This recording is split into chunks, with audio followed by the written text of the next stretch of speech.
दोस्तों, आज का गीता श्लोक है अध्याय 1 अर्जुन विषाद योग। इस अध्याय की शुरुआत होती है धृतराष्ट्र के सवालों से।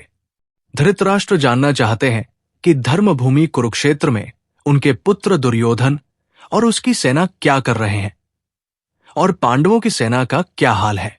इसके बाद दोनों सेनाओं के शूरवीरों का वर्णन मिलता है और फिर अर्जुन का विषाद शुरू होता है, अर्थात उनका दुख, उनकी समस्या और उनका धर्म संकट।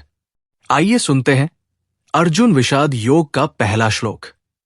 धृतराष्ट्र संजय से पूछते हैं, धर्म क्षेत्रे कुरुक्षेत्रे संवेता युयुत्सव माम काहे पांडवाश्चैव किम कुर्वत संजय। धृतराष्ट्र का सवाल यह है कि धर्मभूमि कुरुक्षेत्र में युद्ध के लिए एकत्र हुए मेरे पुत्र और पांडव क्या कर रहे हैं।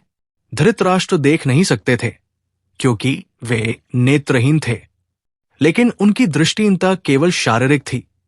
उनके मन और मस्तिष्क सचेत थे। उन्हें पता था कि वे अधर्म का साथ दे रहे हैं, क्योंकि धर्म तो वहां था जहां श्री कृष्ण थे। लेकिन पुत्र मोह में उन्होंने शांति के बजाय युद्ध को चुना। दोस्तों, ऐसा हम सबके जीवन में भी होता है। जब हम कोई कार्य करते हैं तो हमारे भीतर कहीं न कहीं ये एहसास होता है कि इसका परिणाम शायद अच्छा न हो। यही स्थिति धृतराष्ट्र की भी थी। युद्ध को जीतना उनके लिए आसान नहीं था और वे इस बात को भली भांति समझते थे। धृतराष्ट्र की ये कहानी हमें ये सिखाती है कि धर्म और सत्य के मार्ग पर चलना कितना महत्वपूर्ण है, चाहे परिस्थिति कैसी भी हो।